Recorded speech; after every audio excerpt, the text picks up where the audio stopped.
Hi hello good morning everyone. இன்னைக்கு சூப்பரான கேரளா ஸ்டைலில் தண்ணி மீன் குழம்பு எப்படி செய்யலாம்னு பார்க்கலாம் வாங்க. நிறைய டைப்பில் வந்து மீன் குழம்பு செய்வாங்க கேரளாவில். இன்னைக்கு ஒரு டைப் தான் அதில் காமிக்க போகிறேன்.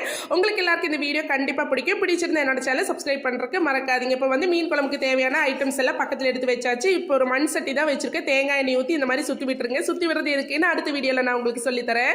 இப்போ வந்து ஒரு பெரிய டீஸ்பூன் வந்து வெந்தயம் சேர்த்துருக்கேன். ஒரு அரை ஸ்பூன் வந்து சீரகம் சேர்த்துருக்கேன். நல்லா பொரிஞ்சு வந்தது. இப்போ ஒரு மலை வெங்காயம் வந்து கட் பண்ணி நிறைய வந்து சேர்த்துருக்கேன்.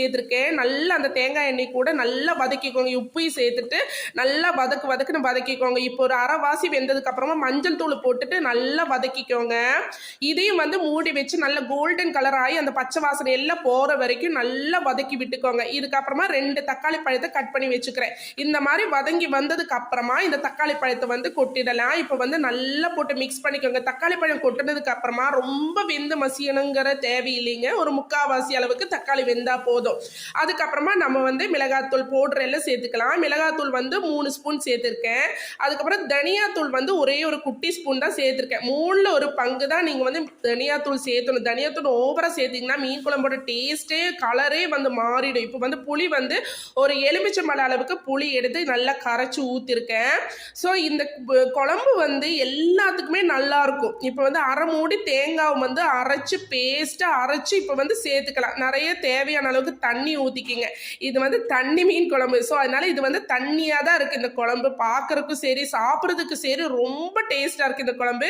இப்போ பச்சையாக வந்து ஒரு 3-4 பச்சை மிளகாய் கட் பண்ணி குட்டி குட்டியாக கட் பண்ணி சேர்த்துக்கிறேன். கருவேப்பிலை வந்து அல்டிமேட்டு தான் இந்த குழம்புல. வந்து கேரளா குழம்புலேயே வந்து தேங்காய் எண்ணெய் கருவேப்பிலையும் தாங்க ரொம்ப சூப்பராக இருக்குது. நீங்கள் ரிஃபைண்ட் ஆயில் அதே மாதிரி நல்லெண்ணெய் சேர்த்து செய்கிறவங்கெல்லாம் இருக்காங்க மீன் குழம்பு. ஆனால் தேங்காய் எண்ணெய் ஊற்றி ஒரு முறை இந்த மாதிரி செஞ்சு பாருங்கள். ரொம்ப டேஸ்ட்டாக இருக்குது மீன் குழம்பு. இப்போ வந்து கொதியெல்லாம் வரக்க ஆரம்பிச்சிருச்சு. இப்போ வந்து மீனை நம்ம சேர்த்துக்கலாம். குழம்புல மீனை போட்டதுமே ஒரு 10 மினிட்ஸ் இல்லைன்னா 2 கொதியில் வந்து மீன் வந்து வெந்துடும். ரொம்ப வேக வச்சுட்டிங்கன்னா இந்த மீனெல்லாம் குழம்புல வந்து உடைஞ்சிரும்.